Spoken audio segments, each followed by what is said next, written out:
Hola, bienvenidos a Academia Internet. Vamos a resolver el bloque de Historia de México del examen de la guía para el examen de licenciatura UNAM 2015. La pregunta 111 dice así: son instituciones científicas y culturales del siglo XVIII en la Nueva España. Ya que estamos en el bloque de historia, hagamos un poquito de historia. La Nueva España fue una ciudad donde las ciencias y las bellas artes proliferaron e incluso llegaron a estar al nivel de las ciudades europeas. Durante la dominación española surgió una nueva cultura, fruto de la fusión precisamente de las expresiones hispanas, ¿verdad? Y de los valores de las culturas prehispánicas que sobrevivieron a la conquista armada y espiritual. Los exponentes de esa cultura fueron los mestizos y los criollos. Se estableció un dinamismo y vivían en constante búsqueda de su identidad, mientras que los mestizos tenían menos oportunidades de expresión debido básicamente al nivel social. Los criollos fueron los que más impulsaron el desarrollo cultural novo hispano. Pues bien, los criollos tenían la manera como hacerlo, debido a los medios económicos. Sin embargo, eran despreciados por los peninsulares, los españoles que habían nacido en Europa, por lo que una manera de reaccionar contra ese desprecio fue su defensa por reinterpretar la historia en la que ellos y su tierra estaban incluidos. En este contexto surgen las primeras escuelas de la Nueva España, que fueron fundadas por misioneros. Ojo con este detalle.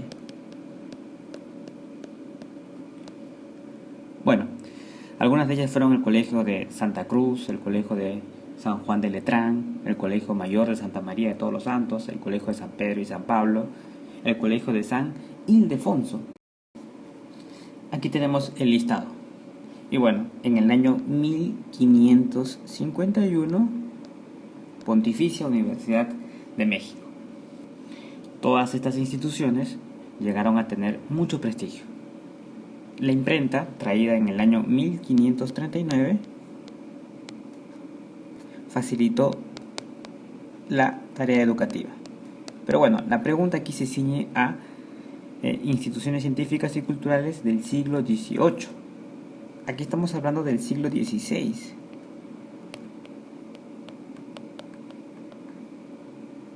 Pues bien, en el siglo XVIII encontramos la Academia de San Carlos y el Colegio de Minería. Respuesta: la clave C. Pregunta número 18 de Historia de México, guía para el examen de licenciatura UNAM 2015. Dice así: ¿cuál de las opciones completa el esquema relacionado con la participación de Miguel Hidalgo en el movimiento de independencia?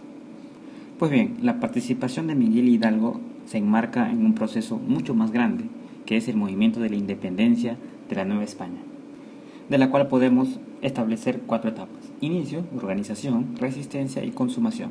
La participación de Manuel Hidalgo se encuentra en el inicio, que abarca 1810 hasta 1811, con la ejecución precisamente de Miguel Hidalgo. En cuanto a la participación de Miguel Hidalgo, en el año de 1810, la conspiración de Querétaro fue descubierta y los cabecillas tomados presos. Sin embargo, le avisaron a Miguel Hidalgo de esta situación y el cura había escondido las armas en su parroquia, las cuales sacó y las puso en manos de tropas criollas con las que se contactó. Además, tuvo la audacia de sonar la campana de su parroquia para llamar al pueblo. Como era domingo, la gente pensaba que era misa. A esto hay que agregarle el contexto. Recuerda que las personas vivían en difíciles condiciones y el respeto y obediencia que se tenía a los miembros de la iglesia provocaron que la gente siguiera al cura Hidalgo. Es así que Miguel Hidalgo tomó como estandarte la imagen de la Virgen de Guadalupe, que él sabía que era un símbolo que unificaría a los insurgentes sin importar su estatus social. De este modo comenzó a avanzar y en cada población por la que pasaban se les iban uniendo más y más personas. En este contexto, Hidalgo abolió la esclavitud y el tributo. Luego se dirige hacia Guanajuato, que era la segunda ciudad más importante de la Nueva España. Ahí se entera que el intendente y la gente rica del lugar se refugiaba en la Alhóndiga de Granaditas. En ese lugar se guardaban los granos para alimentar a la población en caso de escasez. La gente estaba furiosa y bueno, se estableció una lucha que se prolongó por 5 horas. Culminado cuando la puerta fue incendiada, el pueblo mató y entró a la gente que ahí se refugiaba. El cura Hidalgo trató de detener la violencia y el saqueo, sin embargo no pudo evitarlo. Este hecho es importante porque provocó que muchos criollos que lo seguían renunciaran, pues no querían cambios sociales, sino únicamente participar en el gobierno. Por lo tanto, aquí la respuesta tendría que ser la letra C. Todo esto en el contexto del inicio del movimiento de la independencia.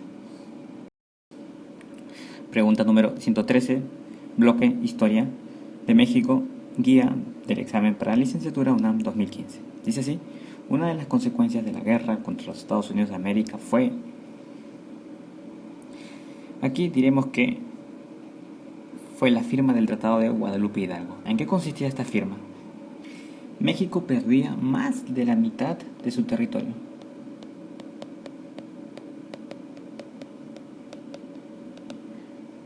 Alta California y Nuevo México, que hacen un total de 2.400.000 kilómetros cuadrados. Bueno, después se afirmó la independencia de Texas. Luego se estableció no reclamos posteriores. Y podríamos decir que también México recibió 15 millones de pesos como indemnización. Pues bien, estos fueron los principales puntos del Tratado de Guadalupe Hidalgo. Y por supuesto se convierten en las principales consecuencias de la guerra contra los Estados Unidos de América. Pregunta número 114, bloque de Historia de México, guía para el examen de licenciatura UNAM 2015. Dice así: consecuencias de la revolución de Ayutla. Entremos en contexto. A mediados del siglo XIX, la situación de México era realmente crítica. Los problemas se complicaban con la presencia de Santa Anna en el gobierno. En el año de 1852 se convirtió en dictador y gobernaba por 11ª vez de forma personal. Durante ese gobierno se aumentó el número de hombres en el ejército, se reorganizó el colegio militar, se incrementó la construcción de caminos, se creó el himno nacional. Bueno, también los miembros del Partido Liberal fueron desterrados y el territorio de la Mesilla fue vendido. Como si esto fuese poco, a él se le concedió el título de Alteza Serenísima. En este contexto se generó un terrible descontento, generalizado, más aún por la venta de la Mesilla y la política arbitraria y represiva de Santa Anna. Dieron como resultado que los liberales proclamaran el 1 de marzo de 1854 el Plan de Ayutla. La respuesta de los liberales: ¿recuerdas que habían sido desterrados? Pues ellos, aprovechando el descontento de todos los sectores, básicamente por la venta de la Mesilla, se concibe el Plan de Ayutla, en el que se desconocía al dictador. Por lo tanto, se gesta una revolución que fue dirigida por Juan Álvarez y Ignacio Comonfort. La idea del Plan de Ayutla, que luego se convirtió en revolución, apoyaba los principios liberales y republicanos y abogaban por leyes que no solamente tengan que ver con la situación política, sino también con la económica. Santa Anna es derrotado, abandona la presidencia y se nombra como presidente interino al señor Juan Álvarez. Por lo tanto, la consecuencia de la revolución de Ayutla, la caída de la dictadura de Santa Anna. Respuesta A. Pregunta número 115, bloque Historia de México, guía para el examen de licenciatura, UNAM 2015. Dice así: el Círculo Liberal, organizado por Camilo Arriaga en 1901, tuvo como finalidad... Bueno, ¿cuál es el contexto? El contexto son los movimientos de oposición al régimen porfirista. A principios del siglo XX, parecía que el periodo porfirista había sido un éxito. El país gozaba de prestigio internacional y se había integrado en la economía mundial. Sin embargo, se habían agudizado las diferencias sociales. Las clases medias no pudieron mejorar su condición económica y los campesinos trabajaban en condiciones de servidumbre. Los obreros tenían salarios miserables y jornadas laborales de hasta 16 horas. Esta situación, por lo tanto, provocó protestas e inconformidades, lo que trajo como consecuencia formación de organizaciones obreras, como la Unión Católica Obrera y los círculos liberales.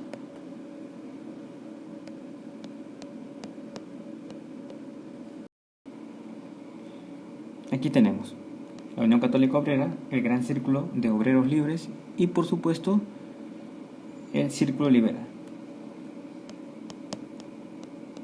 fundado por Camilo Arriaga y por los hermanos Flores Magón.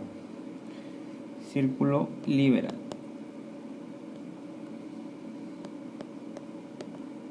que, como hemos explicado, tuvo como finalidad oponerse al régimen de Porfirio Díaz. Respuesta: la letra A.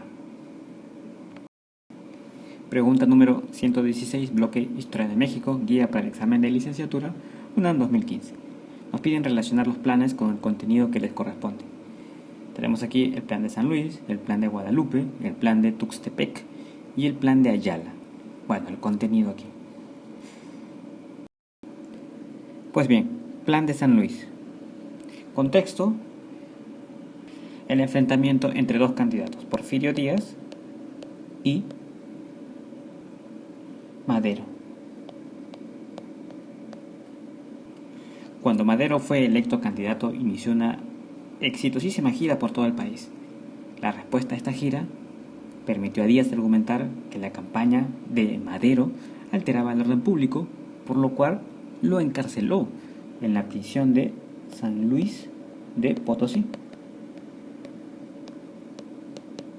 Ya sin rivales, Porfirio Díaz es elegido presidente por el periodo 1910-1916. Madero huye de prisión y desde los Estados Unidos difundió lo que se conoce como el Plan San Luis o Plan de San Luis.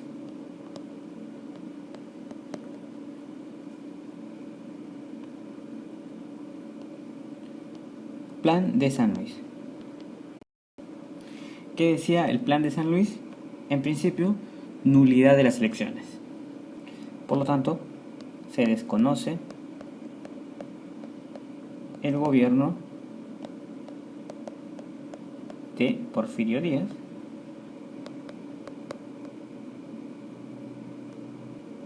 se promovían reformas constitucionales como que impedir, por ejemplo, la reelección,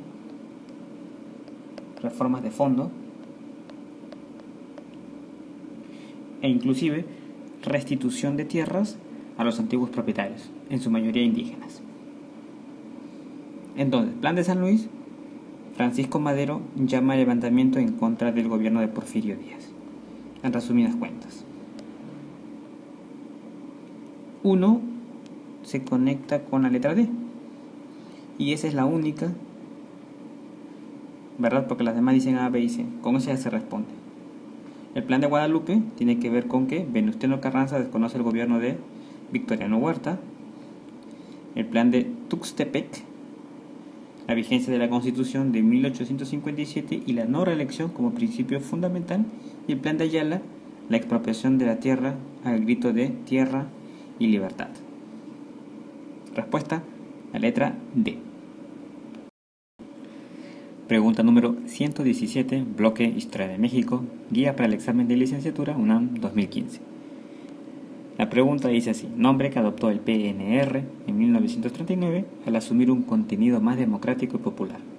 Para entrar en contexto hay que mencionar a un personaje importante, Plutarco Elías Calles, quien a la sazón era el jefe máximo de la revolución. Antes de esta época hubo lo que se conoce como el Maximato, al periodo presidencial del año 1928 hasta el 1934, donde debió gobernar el señor Obregón. Sin embargo, fue asesinado. Entonces, asumieron dicho periodo 3 presidentes. Pero estos presidentes estaban sometidos al jefe máximo de la revolución, Plutarco Elías Calles. En este contexto aparece otro personaje, Lázaro Cárdenas,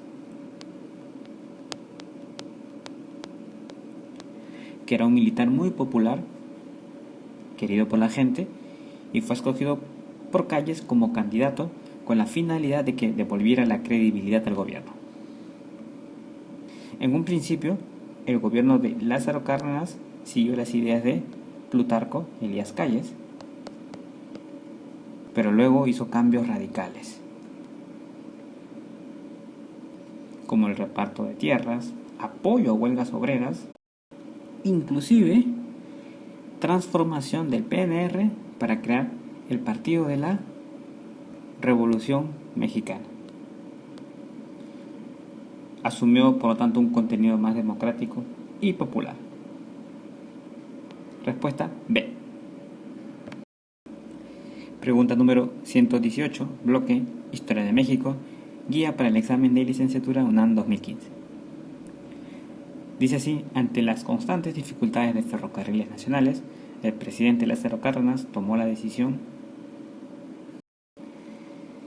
Lázaro Cárdenas, cuando fue elegido presidente, tuvo demasiadas fricciones con Calles.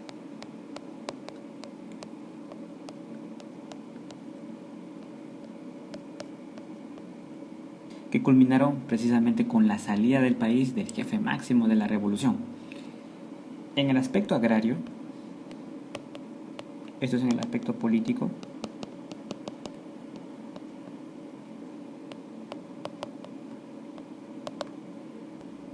se repartieron tierras y se crearon ejidos.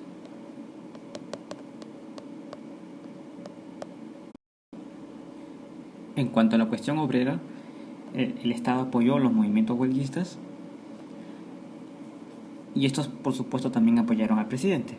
Fue en ese momento cuando surgió la Confederación de Trabajadores de México.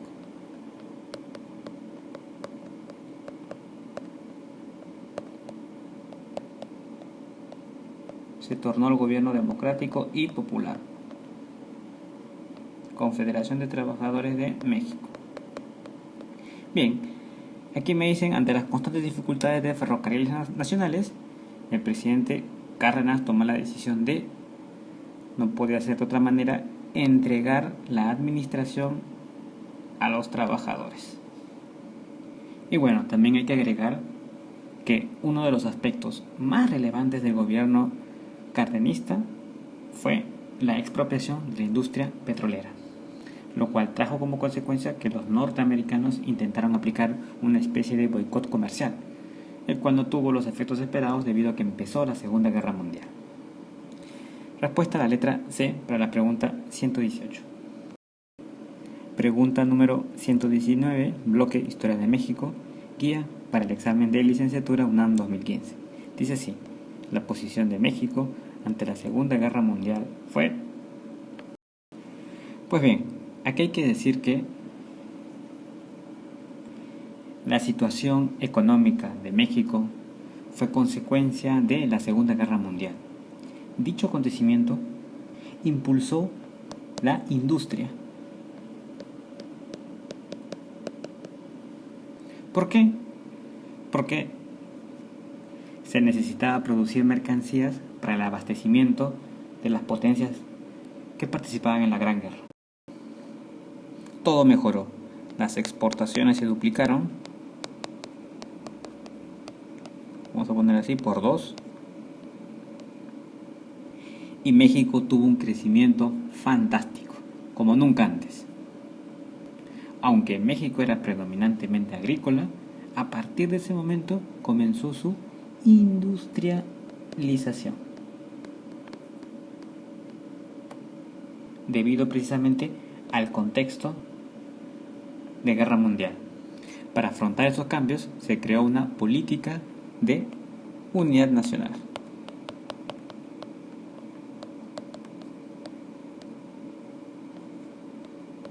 Bien, ¿a qué potencias abastecía México? Pues a las potencias aliadas. Básicamente, se benefició con el comercio de productos agropecuarios con Estados Unidos. Esto es lo que se conoce como el milagro mexicano.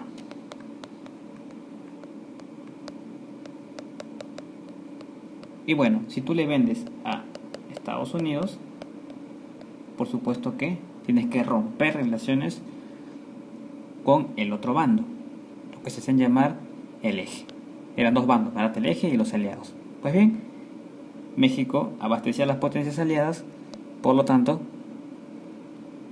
tenía que romper con los que eran sus enemigos, o sea, los aliados. Respuesta, la letra D. Aquí, aliados, ¿verdad? Y Estados Unidos. Listo, solución. Pregunta número 120 y última del bloque de Historia de México de la guía para el examen de licenciatura UNAM 2015. Dice así: el gobierno económico neoliberal se inició con el gobierno de... Bueno, entremos en contexto. Estamos en la década de los 70. Durante esta década se inició una crisis económica en los países capitalistas. Crisis, países capitalistas.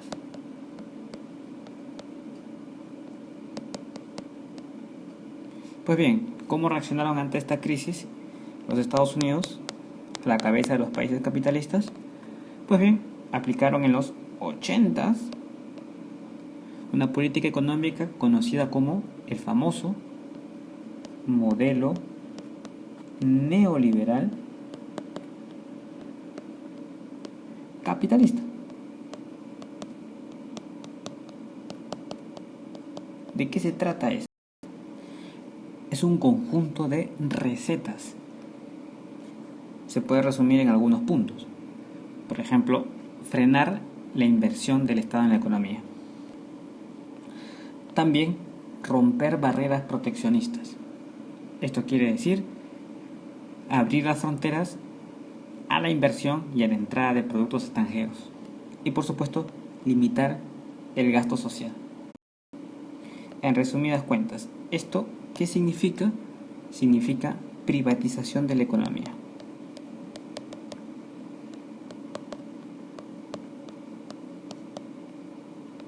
Esa fue la reacción de los países capitalistas ante la crisis.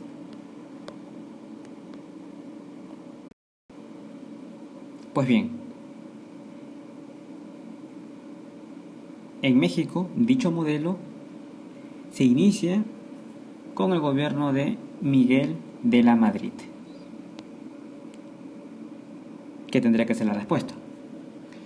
Y se profundizó con el de Carlos Salinas, pero aquí me dicen se inició. Bueno, Miguel de la Madrid Hurtado. Bien chicos, hasta aquí el bloque de Historia de México. Esperamos que la explicación haya sido de utilidad. Si fue así, difundan en sus redes, suscríbanse al canal, éxitos y sigan conectados a Academia Internet.